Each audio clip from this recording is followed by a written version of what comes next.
I like to describe it as the MAGA movement hit the evangelical world like a tidal wave. And some pastors rode the wave and some pastors rode against it. And I think in this story, we really see exemplary cases of both. In this episode, we're going to have a conversation with Ruth Braunstein about her new narrative podcast series, When the Wolves Came. It's an excellent program, and I hope that after this episode, you'll go and check it out wherever you listen to podcasts. In it, she tries to help us understand the impact of Christian nationalism on the evangelical and broader Christian world. And she really looks at two churches, one where the pastor embraced Christian nationalism and MAGA politics, and the other where the pastor is trying to challenge, to push back against Christian nationalism. And in that, it's really helpful in seeing the lines and the differences that are available in the way that churches will respond in this moment. Now, before we get into that, though, I do want to remind you that if you haven't done so already, you really should subscribe to Word and Way's award-winning email newsletter, A Public Witness, where we send deep dives at the intersection of faith, culture, and politics, including often about Christian nationalism, straight to your inbox. Learn more, start reading, and subscribe today at publicwitness.wordandway.org.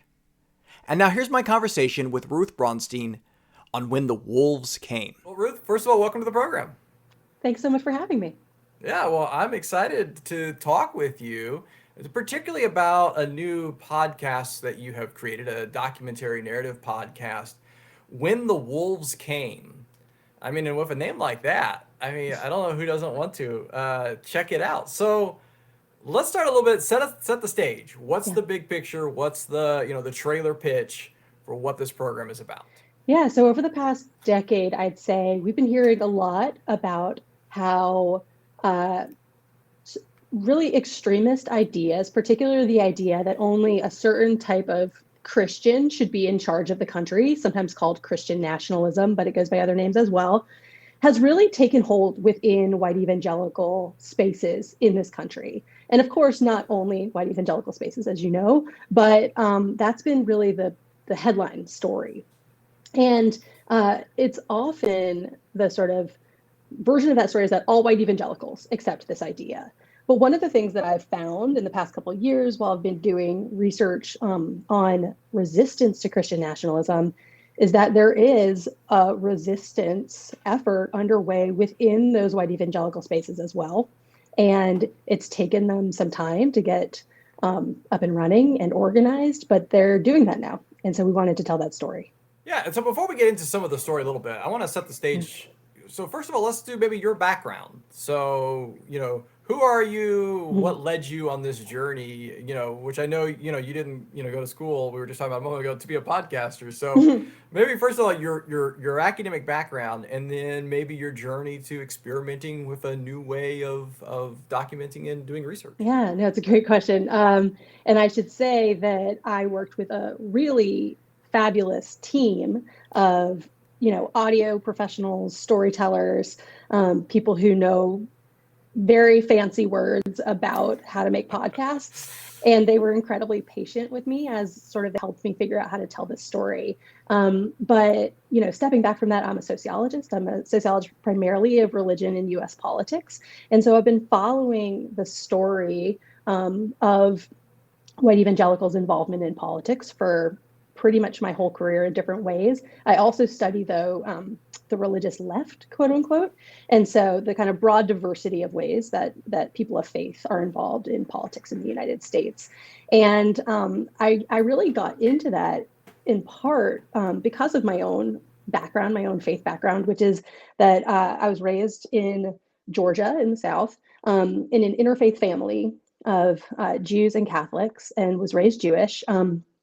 And because I was in an interfaith family, that meant I was exposed to, different ideas about faith and religion. And then because I was also in Georgia, I spent a lot of my time in Protestant spaces as well. I actually went to a Christian private middle school and high school, spent a lot of time in churches from preschool to basketball leagues and with friends at youth group camps and things like that. And so I spent a lot of time in Christian spaces. And so have always had my feet in multiple kinds of religious worlds. And I think that always made me really interested in them. not just as sort of an insider, but as a kind of critical comparative outsider. And then I kind of have used that in some ways to my advantage when I started studying these worlds and have been able to, through ethnographic research and other kinds of research, really more methodically study different religious worlds. Yeah, you mentioned having a team, which is very obvious. It shows. I mean, it's high production. It's well done. By the way, can you talk a little about that process of, how did you because creating a narrative podcast is significantly different than, writing an academic study or, so how did that change the way that you were thinking about taking the information, the knowledge and helping then give it to an audience? Yeah, it was a really fascinating process for me. And especially, I mean, I'm a person who loves watching people who are really good at things do their work. So whether that's like whittling wood or fixing a car or knowing how to be a storyteller, just seeing how good these people are at storytelling and really crafting a narrative was just really like a surprisingly delightful part of this process. But it really started with me saying, I think I have this really interesting story to tell about white evangelical leaders who really have pushed back against a huge amount of resistance within their world in order to voice a critique of what they see as really extreme ideas that have taken hold of their churches. Is that a story that you think people outside of my little world would be interested in? And one of the things that I loved about the production company, they're called the Mashup Americans, is that they're smart, interesting people who read the news, but they're not scholars of this space. And so I really got to bounce the ideas off of them as a proxy for like a broader quote unquote audience. And they were like, yes, people need to hear that story. It's definitely not a story that gets through. And so we spent months talking through the story itself and really with them figuring out like what's the narrative, right? What's the compelling arc of the story that people both within this world would find new and interesting and motivating, and also people who know nothing about this world would also, really find new and interesting and potentially motivating. And so there was really a desire from the beginning to speak to both of those audiences and find a story that would resonate for both. So let's get into the story because I mean, obviously, it is one of national implication, and you talk to some, national experts and thinking about Christian nationalism, but it's also grounded in one city and particularly with two churches, and it's a brilliant way of telling the story with these two churches in one city that are on polar opposites of the evangelical world when it comes to Christian nationalism and COVID and Trump and all of the things the last few years. So introduce us to your key characters in the story. Yeah. So the main character that we follow is a pastor named Caleb Campbell, who leads a medium-sized church in Phoenix, Arizona, called Desert Springs Bible Church. And Caleb himself has a really interesting backstory that shapes how he's come to approach this, and we can talk more about that. But really, weathered a pretty significant storm within his church once Trump rose to power. And one of the things that happened is that a lot of the people in his church who did not believe that he was handling things sort of according to how a proper kind of evangelical should be approaching politics, they walked out the door and they went down the street to another church, which is a mega church, a really, one of the largest mega churches in the country, called Dream City Church. And this is a church that has, during that same time period, really gone in the opposite direction. Instead of kind of leaning away from culture wars and thinking critically about Christian nationalism and the MAGA movement, they've really leaned in, and not just leaned in, but joined forces with one of the most powerful organizations in that political movement, Turning Point USA. And so we really just in this small space are able to see churches that have during this period of time made really different choices. I like to describe it as the MAGA movement hit the evangelical world like a tidal wave, and some pastors rode the wave and some pastors rode against it. And I think in this story we really see exemplary cases of both. Yeah, let's take a moment to talk about Caleb. I've had him on the program before, so if people are interested in hearing more from him directly, not just in your podcast, they can find that conversation in episode 150, and I'll put a link in the notes at dogma.wordandway.org. we were talking about his book, Disarming Leviathan, and so he's been kind of pushing back as an evangelical pastor against Christian nationalism. But he's a fascinating figure. I was just with him when we were talking last week at the University of Notre Dame at a conference on Christian nationalism. It was great to spend some time with him in person. So tell us about Caleb, because he really is a fascinating character and helps move the story of When the Wolves Came along so well. Yeah, he really does. And I think that part of that has to do with Caleb himself being a really skilled storyteller. And, I think that's not totally surprising for a pastor who is professionally a storyteller, but he does have a bit of a unique style of doing that. And I think that for somebody in this world to be an effective communicator and to try and kind of bring people on board with an idea that's really countercultural in that space, you have to be a really good storyteller. And so, he's really, I think, been able to get a lot of attention because of that. But Caleb is also really interesting for our story because he, as a teenager, fell in with a group of neo-Nazi skinheads and was a kind of committed member of that movement for 4 years, I believe, during his sort of teenage years, early 20s. And that is something that he talks about openly. It's a complicated part of his history, but he talks about it. And he doesn't just talk about it for shock value. He actually draws on it pretty strategically to reach people, particularly people who are invested in Christian nationalism, and be like, let's talk about this. Obviously, I'm not judging you because I have this history. And, so to the extent that people will sometimes shut out critical voices because they fear their judgment and they don't want to be talked down to, he really does not take that stance. And I think it opens space for conversation there. He also is able to really speak to people in the evangelical world about these sort of subtle signs that ideas come out of white supremacy. And so he uses a little bit of that history, and the way he describes it to us is that he can smell white supremacy where other people maybe can't. Because one of the real challenges of this is that really aspects of the Christian nationalist ideology take some of the core premises from white supremacy and sort of package them in Christian theology or in language that doesn't sound quite so alarming. But what he's able to point out to people is like, ooh, when you say something like they're coming to harm our women, like that's textbook white supremacist language. And I get that you may not recognize it, but I do, right? And so take my word for it, don't use that. And finally, I think he really draws on this background as a kind of faith for himself and others that people really can change.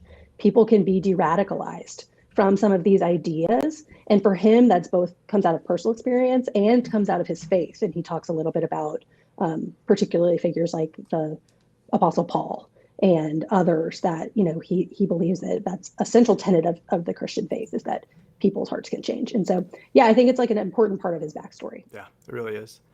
And so then on the other side, and you were probably, I guess, handicapped a bit in the storytelling because they wouldn't talk to you, and yet the difference is, though, they have also said everything publicly. So there's lots of clips. They're well represented, they're fairly represented, they get to say in their own voice, what they believe. But we really have a pastor and a political activist. So who are the key kind of figures at the other church down the street? Yeah, so the key figures are the lead pastor is a guy named Luke Barnett, who is actually the son of the former pastor of the church. It's really a family business, and his son-in-law is also a pastor in the church. And so he's really the main person who set the church on this path to getting more involved in both supporting Trump personally and more broadly kind of being a part of the MAGA movement. And then he did that through a partnership with Charlie Kirk, who leads Turning Point USA. And so we draw primarily on their voices and particularly their public statements. I mean, we say this in the podcast, but we reached out to them many times. We asked them for comment many times. They did not respond. But at the end of the day, many of our questions were answered by information that they've provided online, documentaries about the church, YouTube videos that they post or that Turning Point posts that, where they talk about this partnership quite openly. And our goal was really to try and present their side of this as fairly and accurately as possible in a way that they would say, yes, that is actually what we believe. And that was important to me. I mean, my research as an ethnographer, I often do comparative ethnographic work that involves spending equal amounts of time in, say, more progressive religious spaces and more conservative religious spaces. And so it was important to me that we were able to present both of those sides in a way that they would both recognize themselves in it. And, we have, since the podcast came out, actually heard from folks who were affiliated with Dream City Church and have shared it with others in that community and really say, you got it just right. And so I think that that was our goal, and I hope we were able to do it. Yeah, I mean, I guess you just seem like a really scary person, so they wouldn't sit down and talk with you. Yeah, I mean, it is I'm when I shaking do. over here, I mean. Usually, I am able to get across that my goals are to understand them. I did think that there was a chance that they would talk to us, but I think that in this moment, they did not return our calls. I will say that we were able to talk to a number of people at the church, and we share more from that in the episode that has not dropped yet. And Okay. so, yeah. So I want to take a moment, and I appreciate the way you started this particular episode because you're like, I'm sorry, and we're gonna go back to March 2020, and and I was like, I appreciated that because none of us want to go back to that, and yet No, COVID is such an important part of the story, and I want to highlight that because it was really important that you spent an episode there. Because I think when people start to think about the conversation, they're like, well, yeah, there's Trump, there's Christian nationalism, like we get all of that. But the COVID piece for both of these churches is a really important moment. So what happened with COVID that we're all trying to forget, but why is I mean, we're still living with the consequences of that. absolutely. And I think it's really fascinating that the current administration is ending some of the things that sort of began during COVID. And the statement that they made is that COVID's over. Let's move on. And I think that there's a very strong tendency that all of us have to want to like put that in the rearview mirror and never think about it again. But there are things that happened to our, not just us physically as people who maybe got COVID and are dealing with the long-term effects of it, but also society is dealing with these kind of long-term effects that we still haven't totally learned. And I often like to sort of go back to a different moment in history that was just as cataclysmic for American society as a way of saying that like it maybe didn't have to be like this. And that's World War II, which I was studying at the time. I was studying World War II kind of propaganda campaigns about paying your taxes and help to beat the Axis, and the ways that the government and really like the leading marketing minds of the day came together when we entered the war during World War II in order to promote unity. We did not enter that war with political unity. There was lots of political division at that time. And yet, the political sort of powers that be and a lot of other cultural forces really decided that if we're going to win this war, we've got to be unified and put a lot of energy into that. And I think that what we saw happen during COVID was a choice to go in the opposite direction, to see that our society is vulnerable. And instead of promoting unity, we're going to promote conflict and division. And that choice came from many political leaders who had actually risen to power as what's sometimes called conflict entrepreneurs. Like conflict is what they sold to reach their positions of power, and conflict was what they sold when we were in this position of vulnerability. And so I think that, there's another world was possible, but that's not the world we got. And so we had a lot of people with a strong interest in being divisive. COVID became a sort of perfect opportunity for that. And one of the places that they really targeted their energy was the sort of evangelical world, and particularly the white Christian world that was already primed to distrust government and was legitimately concerned that their churches were being closed. Although, in many cases, including in the case of Desert Springs Bible Church, it was being closed voluntarily. It was not being closed because of a government mandate. And it really framed so much of the COVID restrictions in that moment, not as, this is an expression of our Christian values to protect the most vulnerable, which is actually how Caleb and his leadership team framed this, but this is a government plot to harm Christians and to repress us. And so that became very powerful, but it wasn't just that world. There was lots of other groups of people who were targeted during this moment. People were encouraged to be suspicious of vaccines, were encouraged to worry about government overreach in other areas as well. So, I think this hit the Christian world very hard. And opened up a divide there that we're still seeing the consequences of. So, what was the biggest surprise for you in this project? I mean, because you walked into it already knowing a lot about Christian nationalism and the Trump movement and COVID and so forth. But what really surprised you the most? Yeah, so this really comes out in the fifth episode, primarily, which will drop on Tuesday. I'm not sure when this will drop, but it will drop, in early April. And as you say, I've been studying the far right. I've been studying conservative Christianity for my entire career. We spent some time at Dream City Church at a Freedom Night event, which is a monthly event that Turning Point USA holds at Dream City Church that attracts people really from all over the city and the region, and is really a political rally that they hold at the church every month, except that it is not billed as a political rally, and it does not feel like a political rally, because when you get there, you're in the exact same space where they have church on Sunday. They start with worship songs, they pray, the pastor comes out and gives a little introduction and then hands over the microphone to Charlie Kirk, who then speaks in the slot that is typically reserved for a sermon. And then at the end, they pass the plate. It feels like a church service. And this was something that, as you'll hear, was really alarming to Caleb and to a member of his team that went to these events, and learned about them when they first started. So we went to one of these events as well. We went right before the presidential election last year, and we actually stayed afterwards and talked to lots of folks. And I've spent a lot of time in these kinds of spaces, and I even left that night really shaken by the degree to which conspiratorial ideas, and particularly the idea that Democrats and the left were hell bent on harming children, was so deeply ingrained and came out in every conversation we had. And it was attached to every single political issue. It came from the stage, from Charlie Kirk. It came from every person we talked to. And it included people saying to me, knowing that, after a little bit of conversation, that I was a professor, people will often ask about my politics, and I'll say I lean more liberal. Knowing all of those things about me, they would say to my face that they believed that liberals like me are essentially part of a demonic cabal of people trying to traffic children. And I'm a mom of two young kids, and I would just sort of stare at them and I'd be like, why would you think that? Like, why would I want that?